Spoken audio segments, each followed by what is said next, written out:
Dr. Lee Soo-jin stood before the massive holographic display in the newly constructed Human Heritage Research Center, watching as ancient star maps came to life around her. The recovered data from the space station had revealed the locations of dozens of human colonies that existed over 1 million years ago, and now her team was trying to contact the ones that might still survive. "The signal is definitely artificial," reported communications specialist Kim Dong-yuk from his station.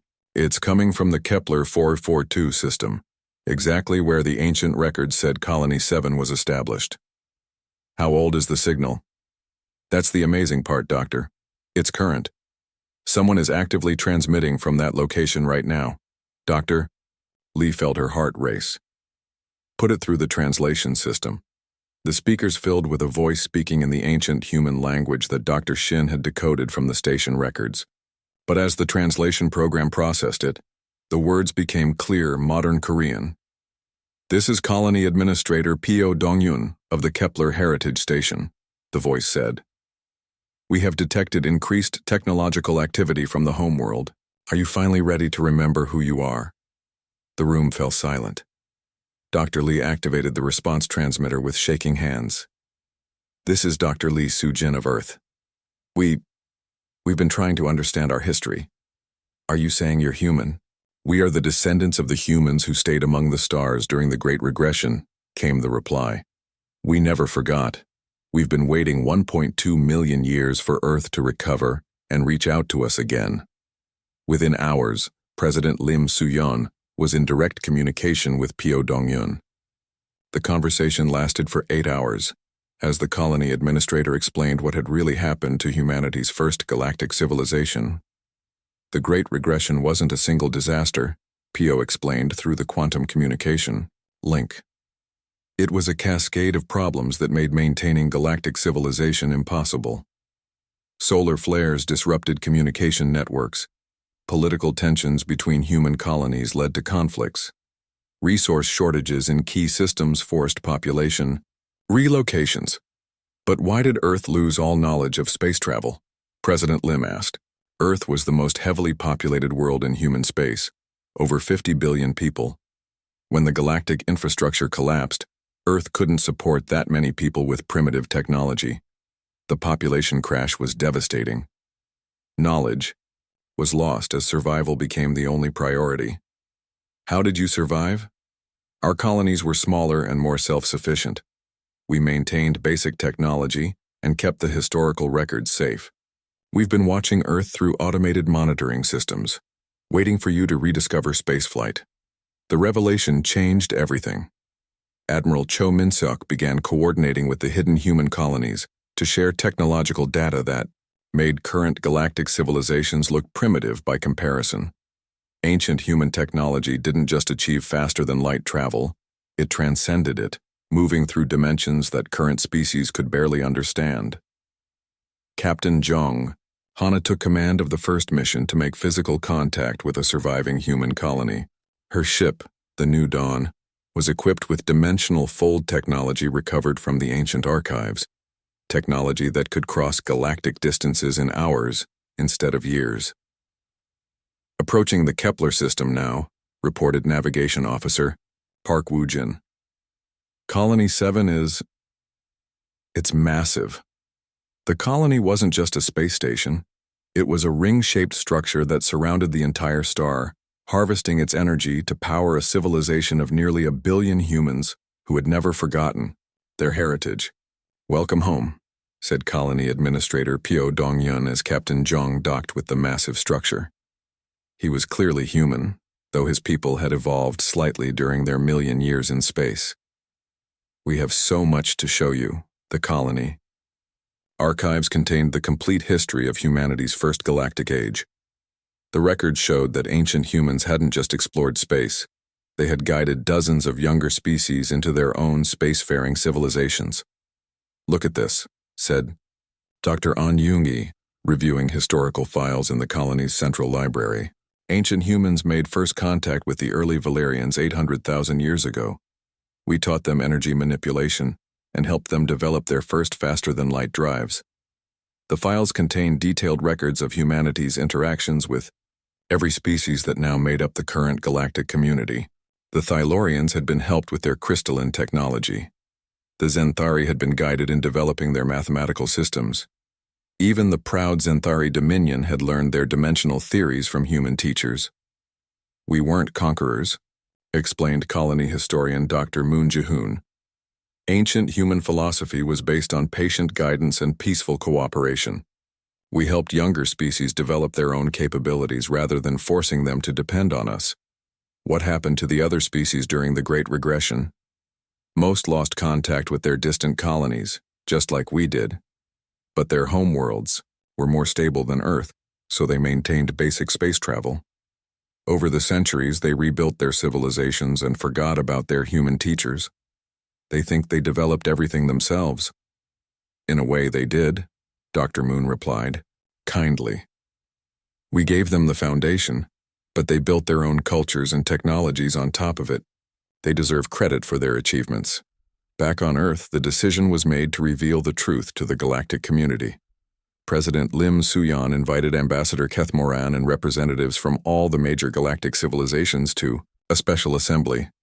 We have made some discoveries about human history that we need to share with you, she began, standing before the assembled alien dignitaries.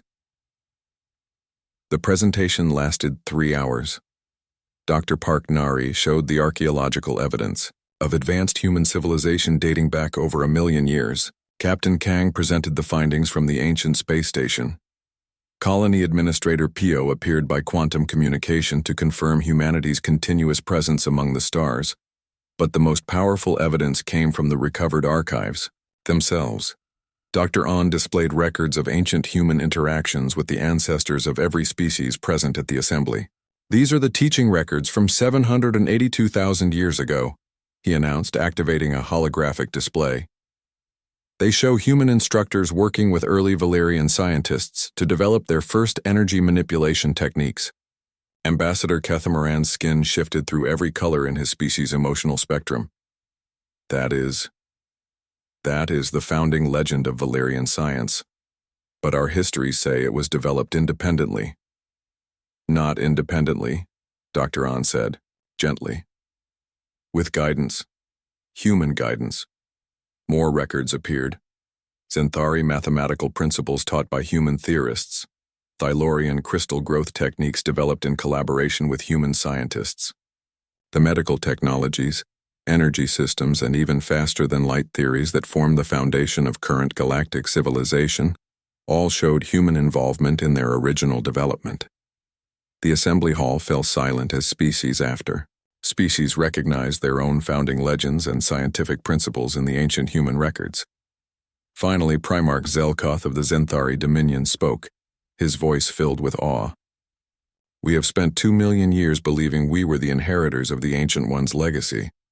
We built monuments to honor the mysterious first builders who left great works throughout the galaxy. You were honoring your teachers, President, Lim said quietly. Your human teachers, who helped your ancestors learn to dream of the stars. But you were gone, protested Ambassador Keth Moran. Your civilization vanished. We searched for the Ancient Ones for hundreds of thousands of years. We never left, Colony Administrator Pio said through the quantum link. Some of us stayed among the stars, keeping the records and waiting. Others returned to Earth and started over rebuilding from the beginning. Why didn't you contact us when we achieved spaceflight? Asked Velthar, the Thylorian scientist who had worked so closely with engineer Han Jisoo. Because you needed to develop your own path, Pio replied. Ancient human philosophy taught that true wisdom comes from learning, not from being given answers. We guided your ancestors to their first steps among the stars, then stepped back to let you build your own civilizations. And when Earth rediscovered spaceflight, we decided to approach you as students rather than teachers. President, Lim added, we wanted to see what you had built, how you had grown, what wisdom you had developed on your own. The revelation that humanity wasn't joining galactic civilization but returning to it changed relationships throughout known space. The kind condescension that the galactic species had shown to young humanity transformed into respectful wonder. But, more importantly, It opened new possibilities for cooperation. Captain Seo Youngmin took command of the restored ancient flagship Eternal Dawn, leading the first joint expedition to reopen the dimensional pathways that ancient humans had sealed. During the Great Regression, the pathways were closed to prevent the cascade failures from spreading to other parts of the galaxy, explained Chief Engineer Dr. Kim Hyun-woo as they approached the first dimensional gateway. But now we can reopen them safely. Beyond the ice, gateways lay wonders that current galactic civilization had only dreamed of. Dr. Ryu Seobin pulled the ice core sample from the drilling equipment with trembling hands. The Antarctic ice sheet had preserved atmospheric conditions from nearly 1 million years ago, and what she found in this ancient air changed everything humans thought they knew about themselves. The atmospheric composition is impossible, she reported to her research team via satellite link. There are trace elements that only come from industrial fusion reactions, complex hydrocarbon compounds that indicate massive manufacturing operations, even microscopic particles of refined metals that don't occur naturally. When is this sample dated from? Asked Dr. An Min-jae from his laboratory in Seoul. 47,000 years ago, Dr. Ryu replied. Right in the middle of what we thought was humanity's Stone Age, but the most shocking discovery was yet to come. As Dr. Ryu analyzed the microscopic particles trapped in the ancient ice, she found something that made her question everything she thought she knew about human history. There are human genetic markers in this ice core, she whispered into her radio. DNA fragments that are definitely human, but they're mixed with industrial particles from nearly 1 million years ago. The silence on the radio lasted for a full minute before Dr. An responded. That's impossible. Modern humans didn't even exist 1 million years ago, let alone industrial civilization. Then explain this data, Dr. Ryu said, uploading her findings to the shared research network. Human DNA, confirmed through multiple testing methods embedded in ice that formed when our species supposedly lived in caves and hunted with stone spears. Meanwhile, Professor An Min-jae was making his own disturbing discoveries in cave systems across Asia. The Valerians had provided advanced scanning equipment that could detect patterns invisible to normal human observation, and what he found in ancient cave paintings challenged every assumption about human development. These aren't primitive drawings, he told his team as they examined caves in South Korea that were supposedly 30,000 years old. Look at the mathematical relationships embedded in the patterns. The cave paintings showed more than simple hunting. Scenes and handprints. Hidden within the seemingly primitive artwork were complex mathematical formulas, star charts showing celestial positions from hundreds of thousands of years ago, and technical diagrams that looked remarkably like engineering. Blueprints. This painting shows the mathematical constant pi calculated to 15 decimal places, Professor An said, pointing to a series of dots and lines that looked random to untrained eyes. This one shows the orbital mechanics of Jupiter's moons. In this section, this looks like a schematic for some kind of energy generation system. But the caves are only 30,000 years old, protested Dr. Kim Jae-ho, a traditional archaeologist who was struggling to accept the mounting evidence. According to our old dating methods, yes. But look at this. Professor An activated the Valerian quantum scanner. According to this device, these paintings are 334,000 years old, and they were painted by people who understood advanced physics and astronomy. The breakthrough came when Captain Kang Hyok discovered the space station. His ship, the Deep Explorer, had been investigating energy signatures detected at the very edge of the solar system. The readings were faint but artificial, clearly technological, rather than natural. What they found floating in the darkness beyond Pluto changed everything. Captain, reported Navigation Officer Lee Soo-young, we're approaching the source of the energy signature. It's massive. The space station was 1 kilometer long and built with an elegant design that was unmistakably human.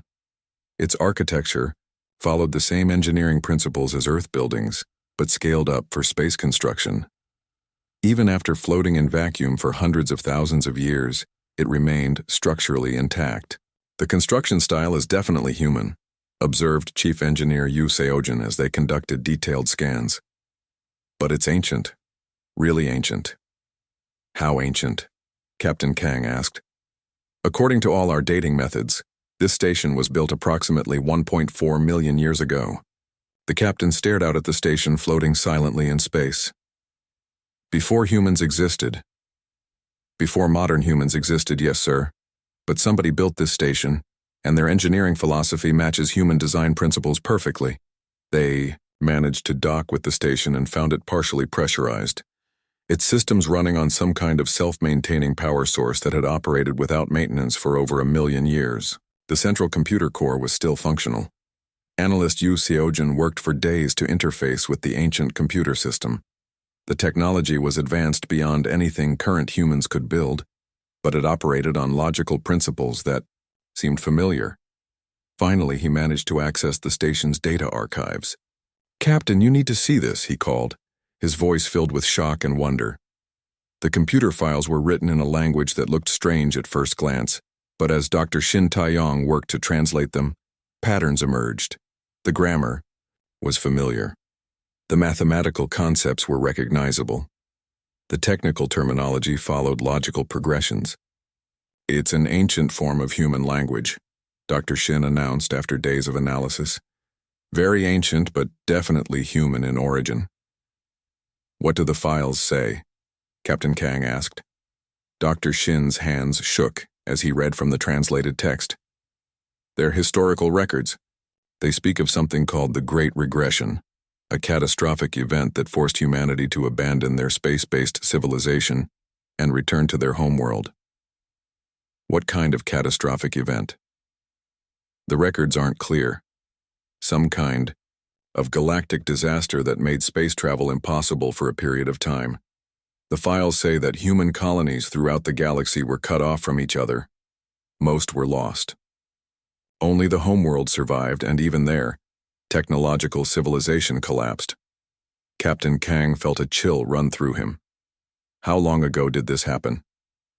According to these records, the Great Regression began 1.3 million years ago and lasted for nearly 1 million years. That would mean humans have been through this cycle before, Dr. Shin said quietly.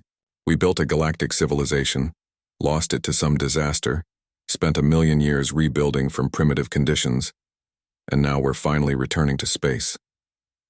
The computer files contained more than just historical records. There were technical manuals for technologies far advanced beyond current human capabilities, star maps showing the locations of human colonies that existed millions of years ago, even personal logs from ancient humans describing their lives among the stars. "Listen to this," Dr. Shin said, reading from a personal diary file. "Written by someone named Commander Park Junho, stationed at this very facility 1.4 million years ago. Received word from the homeworld today. The regression continues to spread. We've lost contact with the Centauri colonies, and even the Mars settlements are going dark. Command has ordered all deep space stations to prepare for extended isolation. We may be alone out here for a very long time."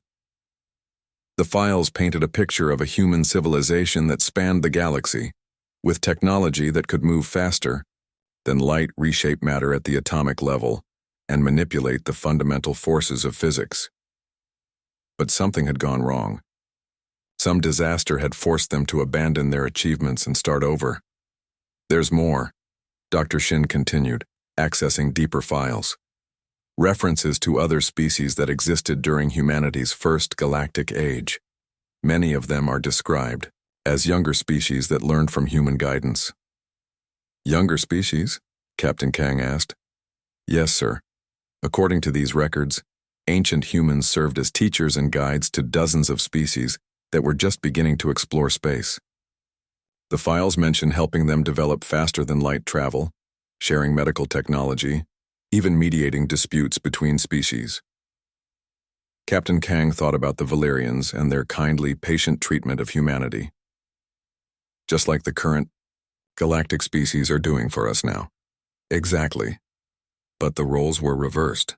Ancient humans were the elder species, and the ancestors of today's galactic civilizations were the newcomers being welcomed into space. The most shocking revelation came in the final set of files. Dr. Shin's face went pale as he read the translated text. Captain, these files contain detailed records of the species that ancient humans helped guide into galactic civilization. There are descriptions of crystalline beings who communicated through color changes, bird-like species with advanced mathematics, tall, thin humanoids with silver-gold skin who showed great promise in energy manipulation. Those sound like the Thylorians, the Zenthari, the Valerians themselves. Dr. Shin looked up from the computer screen. According to these million-year-old human records, the current galactic civilizations are the descendants of species that ancient humans taught and protected. General Park Sang-woo received the classified report in his office deep beneath Seoul. As head of Earth's new Historical Investigation Division, he had been gathering evidence of humanity's true past for months. The space station discovery was the final piece of the puzzle, so we're not newcomers to galactic civilization, he summarized to his aide, Colonel Nam Jin-young. We're the returning elders. That appears to be correct, sir. Humanity built the first galactic civilization over 1 million years ago. We taught the species that now make up the current galactic community.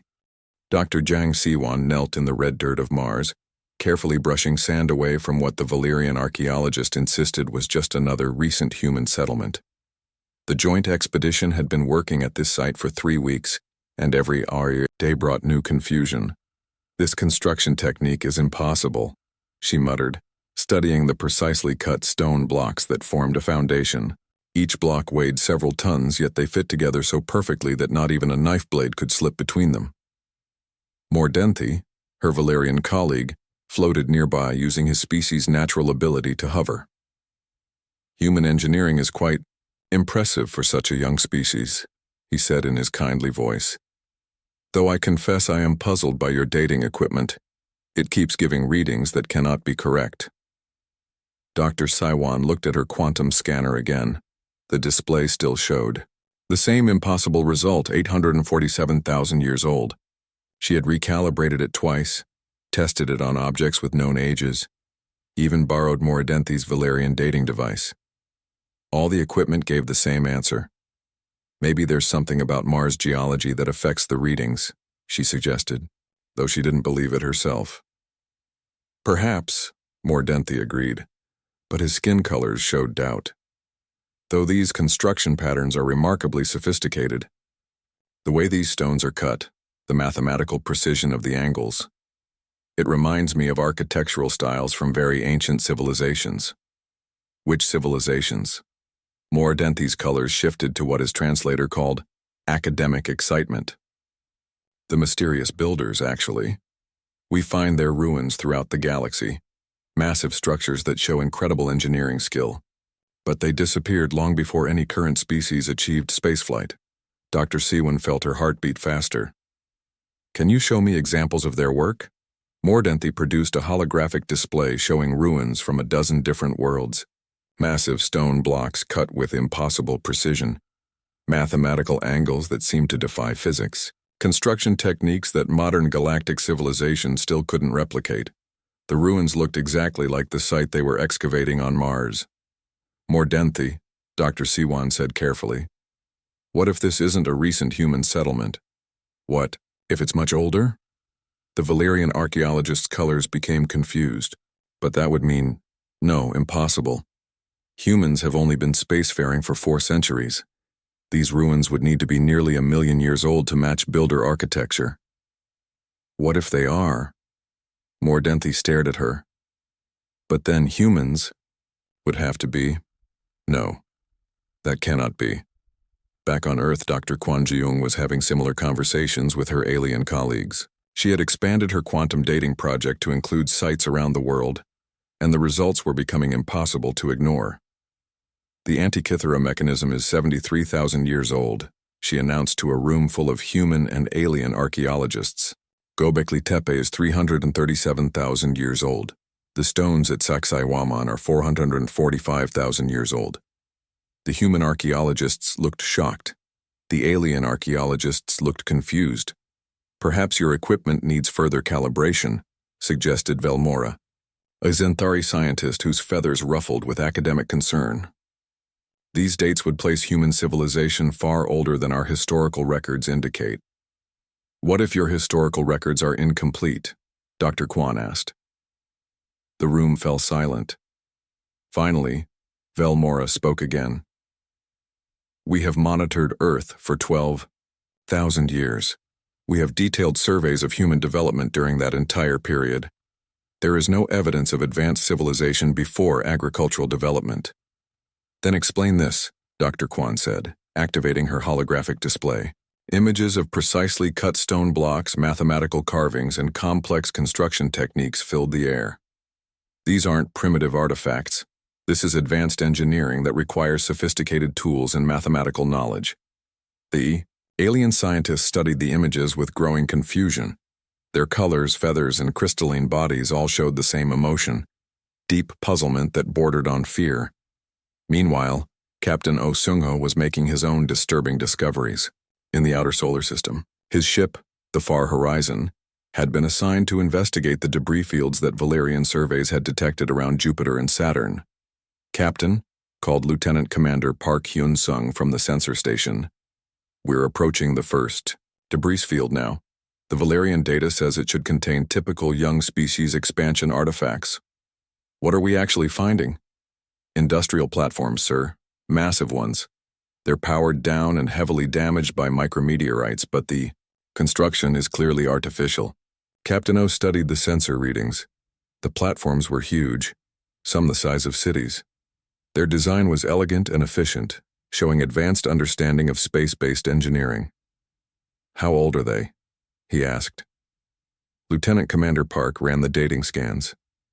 Sir, the isotope decay pattern suggests these platforms are 680,000 years old. Run the scan again. I've run it 6 times, sir. Same result every time. Captain O opened a communication channel to the Valerian survey ship Gentle Current. This is Captain O. We're getting some unusual readings from the debris field. The Valerian commander, Kelthon, responded immediately. Ah yes, Captain O. How are you finding our survey data? Accurate, I hope. The structures are much older than your reports indicate. We're reading construction dates of nearly 700,000 years. Silence on the channel. Finally, Kelthon spoke again, his voice uncertain. That cannot be correct. Those debris fields represent human expansion activity from your recent centuries. Perhaps your dating equipment is malfunctioning? We've tested it extensively. The equipment is working perfectly. But Captain O, Kelthon said, and his voice now carried a note of confusion that bordered on fear. If those platforms are truly that old, then humans would have had to achieve spaceflight nearly 1 million years ago, long before our species ever met you. The most shocking discovery came from communications officer Shin Yuan, who had been given access to the Valerians' complete historical database as part of the Cultural Exchange Program. She was searching for references to ancient civilizations when she found something that made her blood run cold. Dr. Choi, she called, her voice shaking. You need to see this immediately. Dr. Choi Minho rushed to her station in the communication center. What did you find? References to the mysterious ancient builders, Yewen said, pulling up alien text on her screen. The Valerians have legends about them, passed down from species to species over millions of years. What do the legends say? Ewan's hands trembled as she read the translated text. They described the builders as a species that could move through space without ships, that built structures larger than moons, that understood the fundamental forces of the universe in ways current civilization can't comprehend. That's interesting, but why are you shaking? Because of this, Yewen said, highlighting a section of text.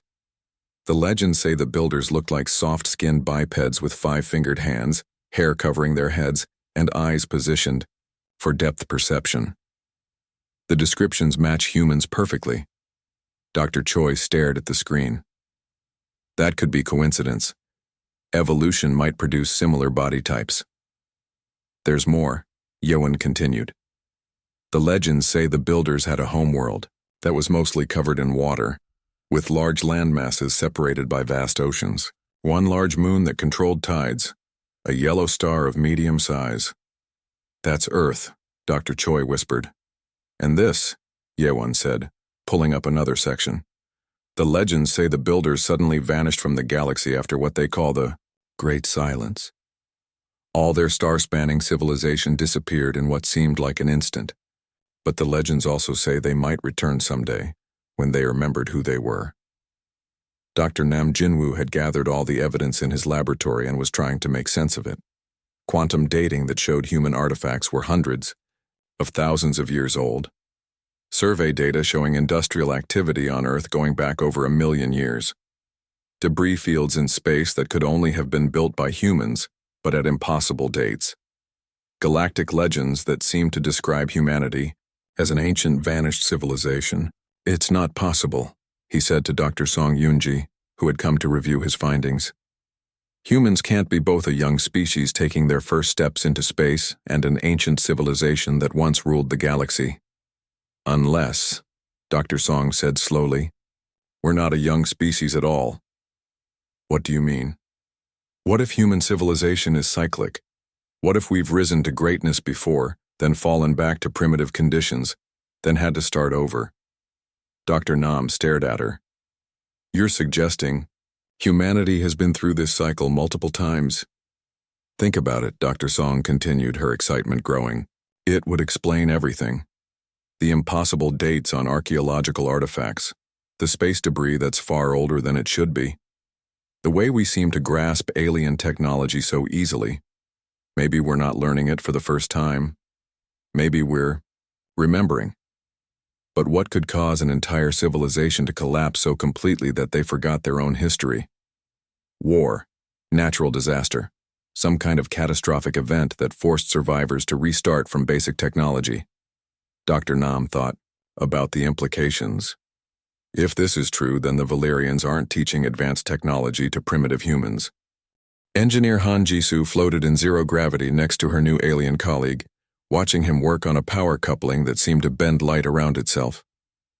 Velthar's crystalline hands moved with precise grace as he adjusted the energy flow through, patterns that looked more like art than engineering. Your species builds things very differently than ours, Jisoo said, trying to understand the alien technology. Velthar's crystal body flickered with colors that his translator device said meant amusement. All young species build with force and resistance, push against pull, structure against emptiness. As civilizations mature, they learn to work with natural flows instead of fighting them. How long did it take your people to learn this? The Thylorian Empire achieved basic energy harmony after 800,000 years of space travel, Velthar replied, his colors shifting to what the translator called teaching mode. We were considered fast learners by the standards of that time. Jisoo's tools almost slipped from her hands. 800,000 years just to reach what Velthar called basic energy harmony. And the other species in your alliance? The Centauri Dominion leads us all with 2.3 million years of spacefaring experience, Velthar explained patiently. They achieved dimensional fold technology after only 1.8 million years. Quite remarkable, really. Most species need at least 2 million years to understand space-time manipulation. What about younger species? Ones closer to humanity's age? Velthar's colors became what the device translated as gentle encouragement. There are several species that achieved spaceflight within the last 100,000 years. The Mokari reached the stars only 60,000 years ago, and they have already begun to understand basic energy weaving. You should not worry, Jisoo. Your people show great promise. Captain Yoon Daehyun commanded the research vessel New Seoul, which had been assigned to work closely with a Valerian science ship. His team spent their days learning about galactic civilization from aliens who treated them like promising students. The Valerian science officer Morden enjoyed explaining the history of spacefaring species. The galaxy is quite crowded, she told Captain Yoon during their daily briefings. Over 3,000 species have achieved interstellar travel, most cluster around star systems that offer good trade routes and stable energy sources. Have any species ever disappeared? Captain Yoon asked. Gone extinct or abandoned space travel? Morden's expression became sad. Oh yes, quite often in the early ages. The galaxy was dangerous 2 million years ago. Pirates, wars between young species, natural disasters. Many promising civilizations were lost. What happened to them? Most were absorbed into larger alliances or simply faded away, Morden explained. Some left behind great monuments that we still study today. Ancient species were quite fond of building massive structures, space stations the size of moons, artificial planets, even devices that could move stars. Captain Yoon felt a strange chill. These ancient builders, what were they like? Unknown, sadly.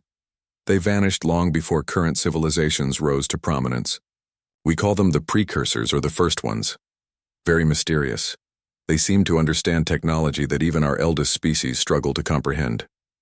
Meanwhile, Lieutenant Bae Suman was reviewing the Valerian survey data about humanity's expansion into space.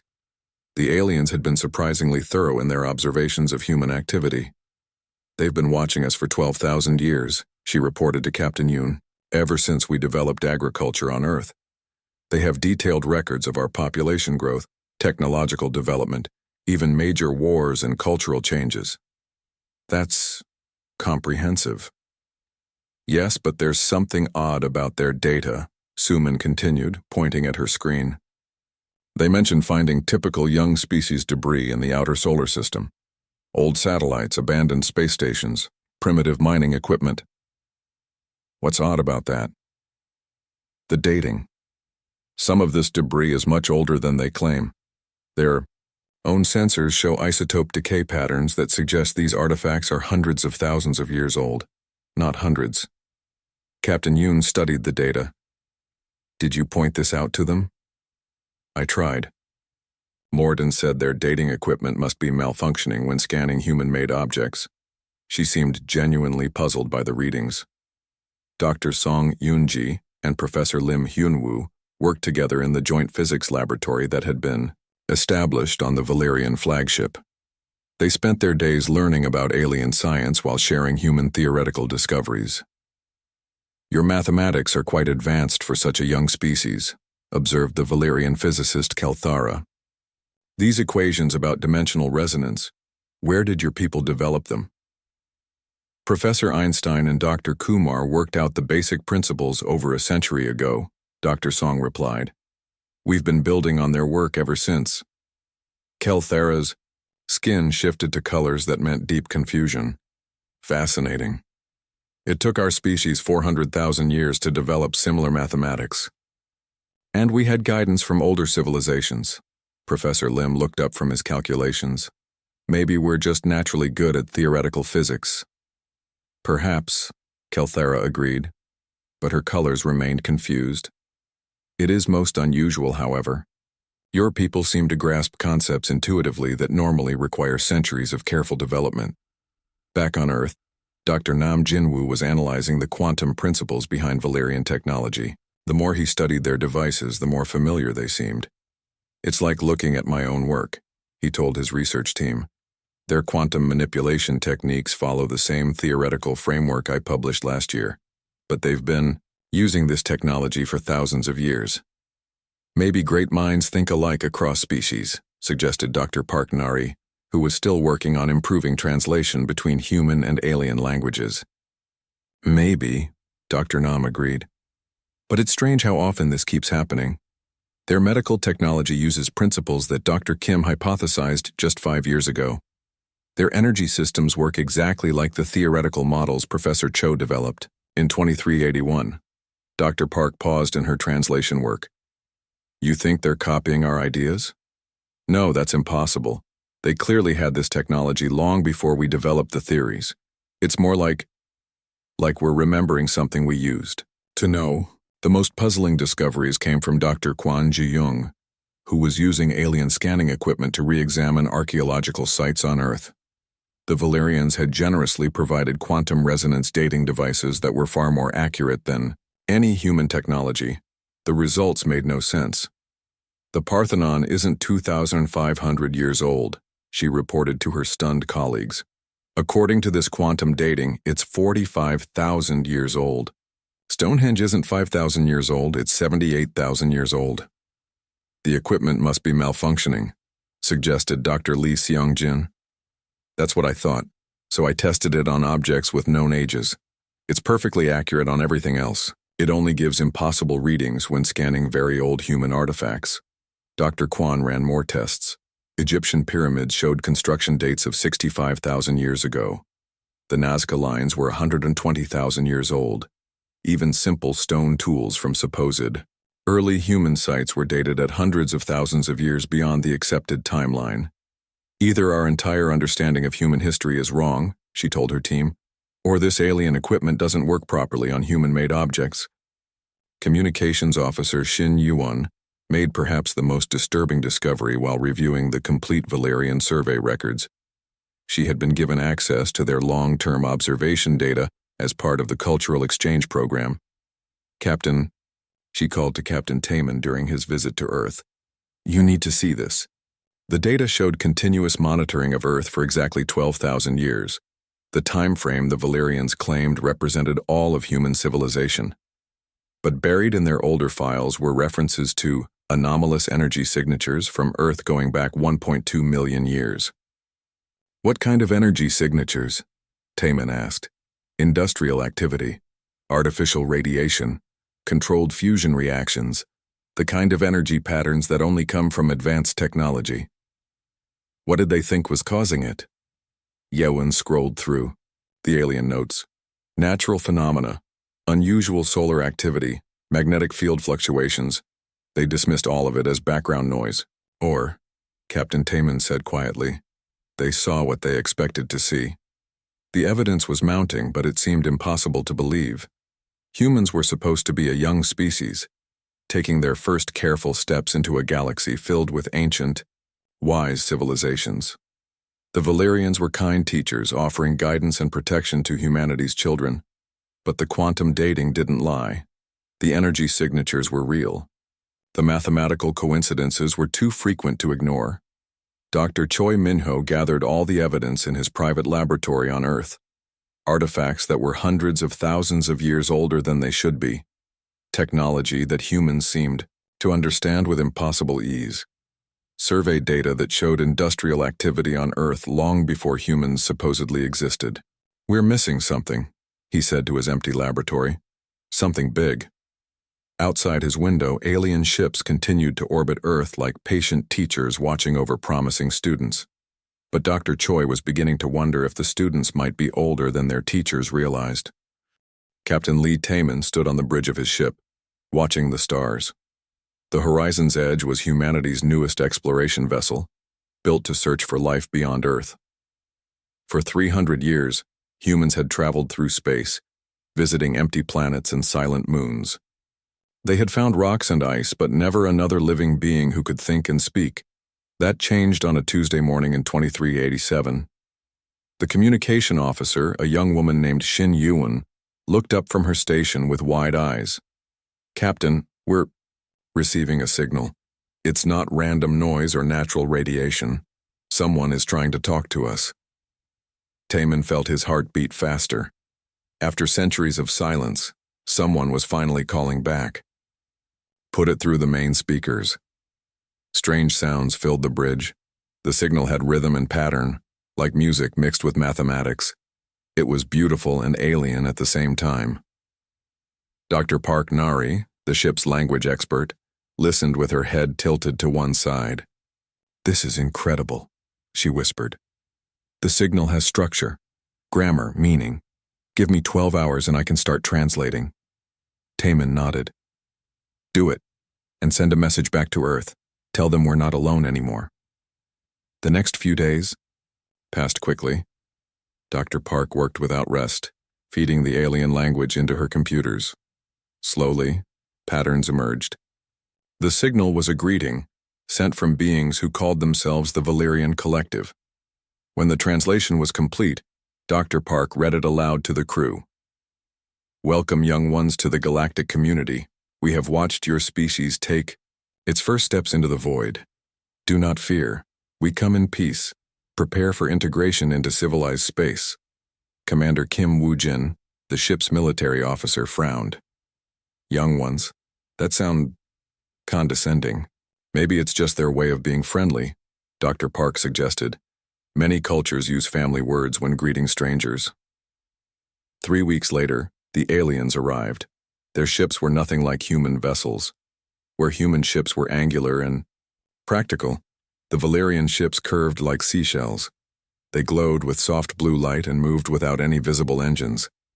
The largest ship was 10 times bigger than the horizon's edge. Captain Taman received permission to board the alien vessel.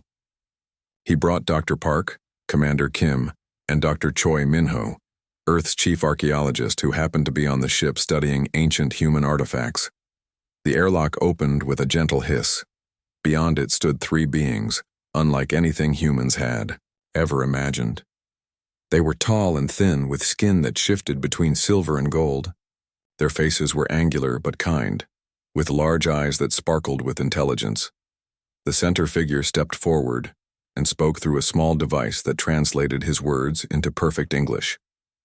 "I am Ambassador Keth Moran of the Valerian Collective. We greet you, children of Earth, with joy and celebration." Captain Taman extended his hand in the human gesture of friendship. The alien looked puzzled for a moment, then gently touched Taman's palm with his own. The ambassador's skin felt warm and slightly electric. "We are honored to meet you," Taman said carefully. "Humanity welcomes this first contact between our species." Ambassador Keth Moran's eyes brightened. "First contact? Yes, how exciting this must be for you.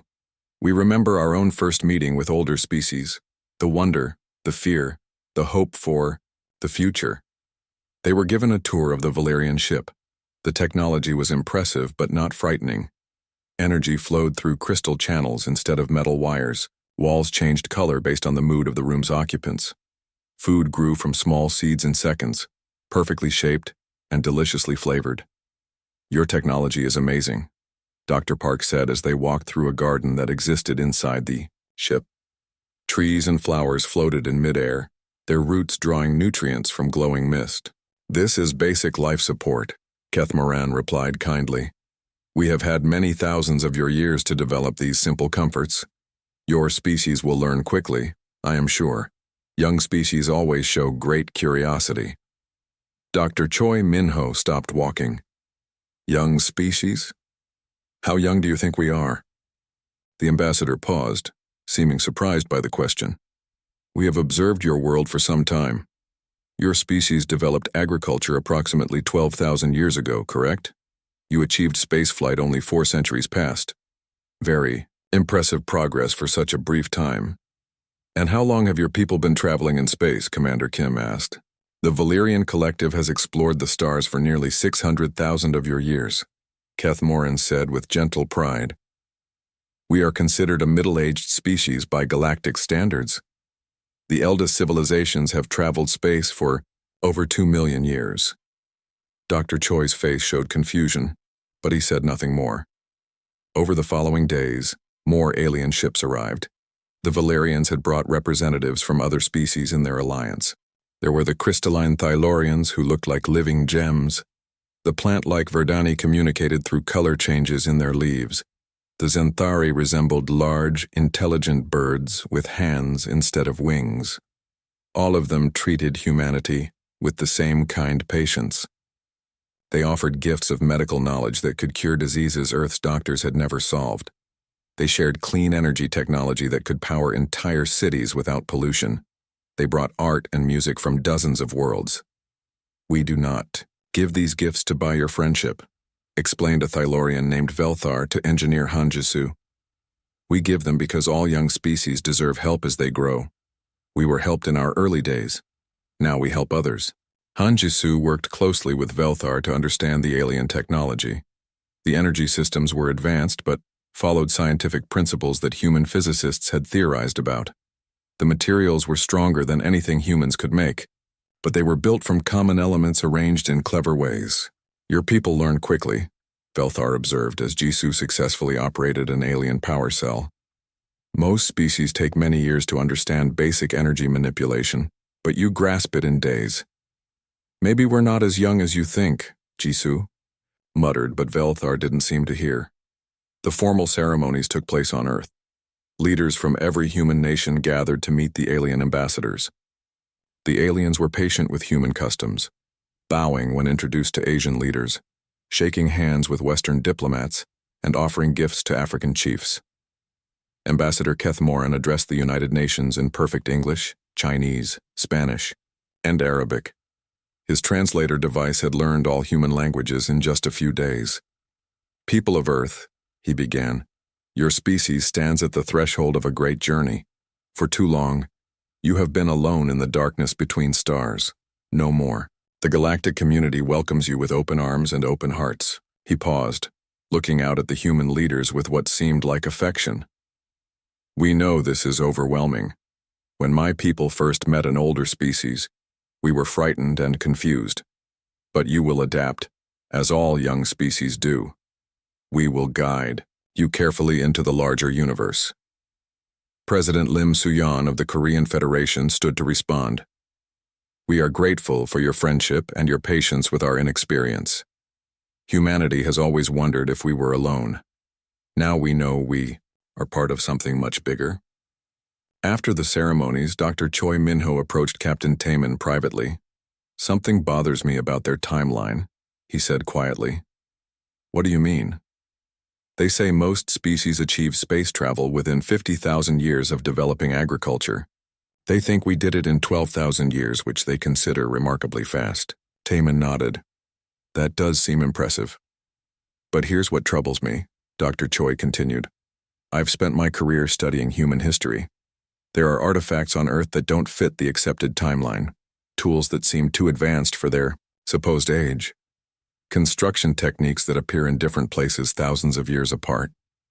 Almost as if what?" Dr. Choi shook his head. "I'm probably wrong. The aliens seem to know more about galactic history than we do, but I can't shake the feeling that human history is more complicated than we realize." Outside the window, alien ships hung in Earth's sky like new stars, beautiful and peaceful. They had come as teachers and guides, offering friendship to humanity's children. But Dr. Choi stared at those ships and wondered if the aliens really knew as much about humanity as they claimed.